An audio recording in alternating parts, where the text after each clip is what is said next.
Ole Miss fans need a hotel for the game weekend? Many OTAs keep all the commissions, but at Fan Plans, you still get your loyalty points, receive direct confirmation from the hotel, and you support Rebel Grove. Visit fanplans.com/Rebel Grove today.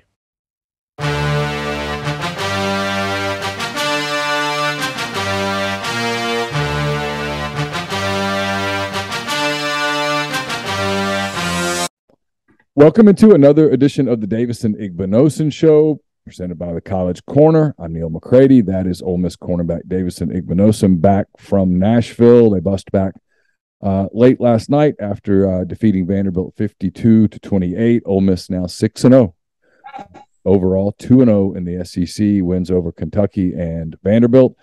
The Rebels back in SEC play the rest of the way, enter the second half of the season. Auburn comes to town on Saturday morning. It's an 11 a.m. start at Vaught Hemingway Stadium. You can see that game if you're not coming to it. You can see it on ESPN, kicking off another Saturday of college football. Davison, how are you? I'm good, Neil. How are you? I am. I'm really good. I appreciate you asking. I asked you this before. I had some people. I guess they were watching the Rutgers game Friday night, and I guess it was Friday night, and your brother had an injury. There were people that were concerned it was a concussion. You were saying it's not. It was not that, right? No, I believe he just busted his lip. It wasn't a concussion. Did you get a chance to watch any of that game, or were you busy at the time? I was busy. Yeah. I forgot to mention off the top, this show brought to you by the College Corner. It's your one-stop Rebel shop. 2 locations in the Jackson area in Ridgeland. It's next to Fleet Feet in Flowood. It's next to Half Shell. If you don't live in Jackson, it's okay. Go to collegecornerstore.com. Plus, you can find them on Facebook and Instagram. Whether you're tailgating in Oxford or home gating with friends and family, the College Corner has you covered for game day with the largest selection of Rebel gear in Central Mississippi. I guess what were your overall impressions of the game in Nashville? I know it was probably not the start that you guys had envisioned. You guys played a terrific second half. What stuck out in that first half that kind of concerned you? What do you think led to some of the issues that you guys had? I feel like as a team, we started off flat, and like there wasn't much energy like as a team. So like in the second half, we just had to turn it up.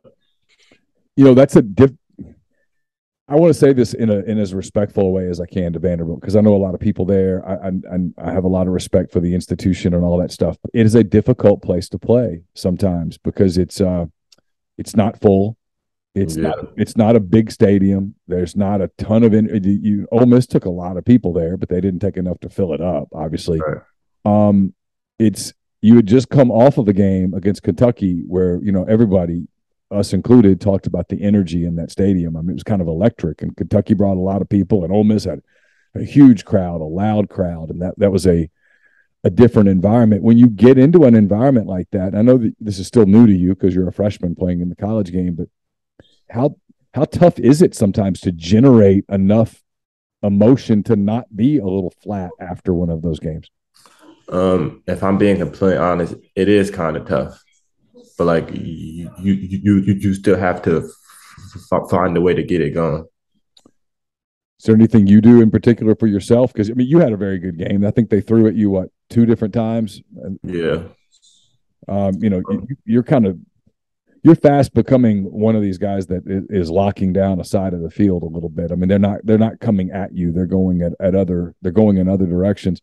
But for you personally in a game like that, and again, this is new to you, so you're going to be learning this as you go, but is there something you do to kind of generate energy inside your own mind?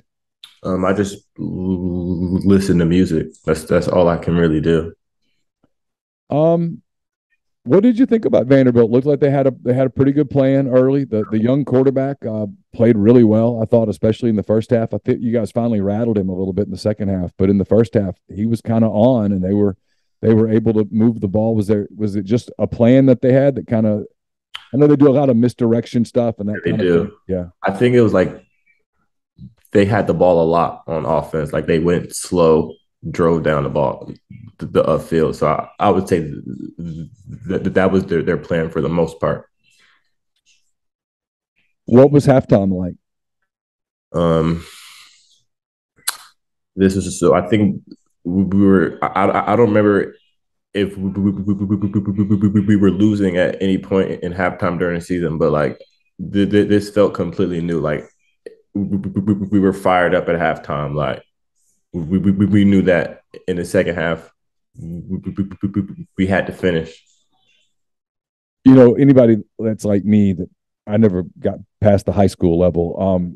We remember, you know, high school games when you're behind and the coaches come in and they're throwing stuff basically and they're yelling Yeah, and they're screaming and all of that. it's kind of like that a little bit. Is it really?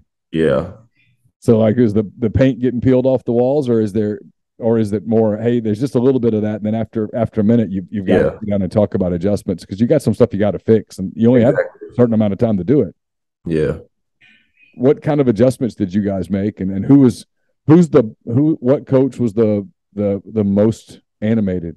I'm gonna guess Partridge. Yeah, Partridge is always the most animated. He's the most animated, but I think the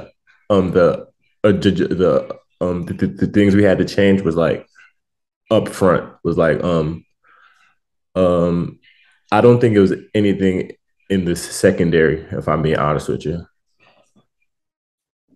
Could you tell right away that the adjustments you guys had made were kind of working? I mean, you guys Yeah, jumped on them in the third quarter. You got a couple of stops. They had a turnover, quick scores, and that game flipped in an instant.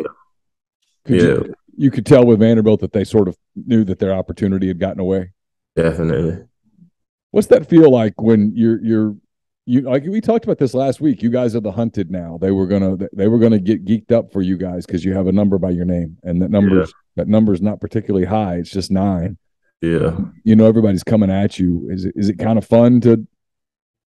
It is, but you always have a target on your back, so you have to bring your A game.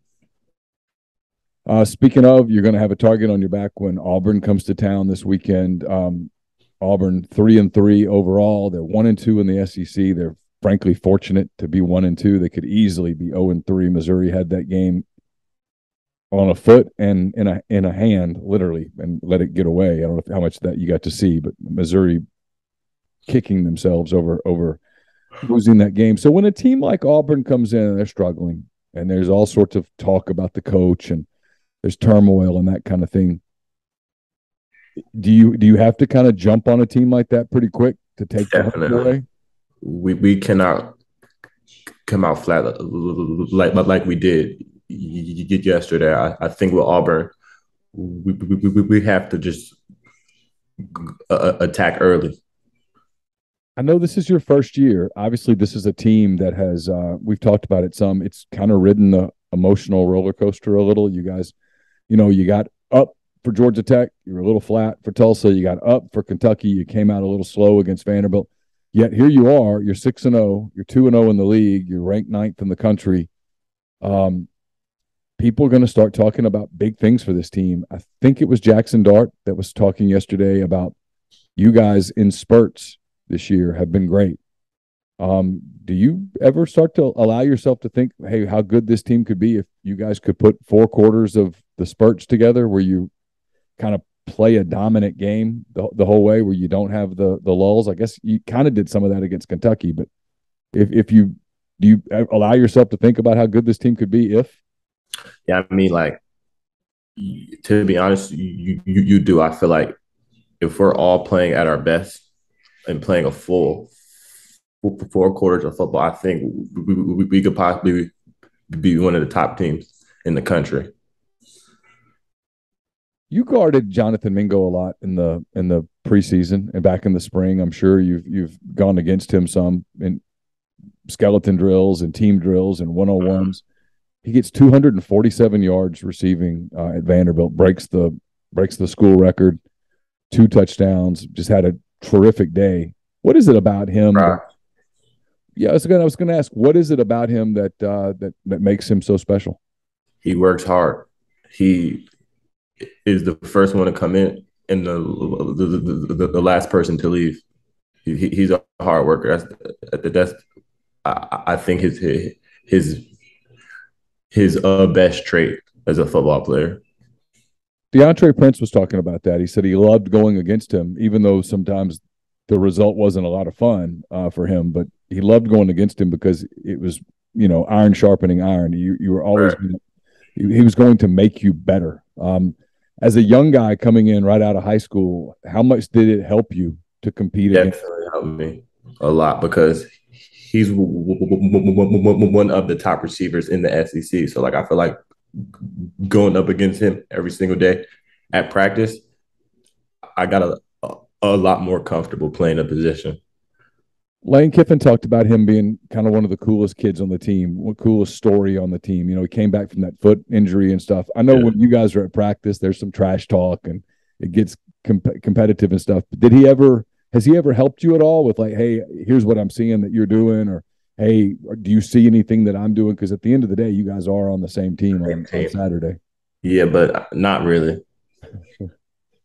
The rivalry between offense and defense inside a team, does it ever completely go away? I mean, no, doesn't at all. Like you gotta think. So like from I want to say in the spring. So what's that? March till September. Yeah, we're opponents the entire time.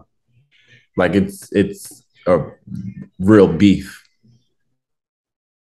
How do you put it away during the season, or do you, or is it just you just kind of put a pause on it, or does it kind of do during the season? You have to put a pause on it because at practice it's kind of a lot more laid back.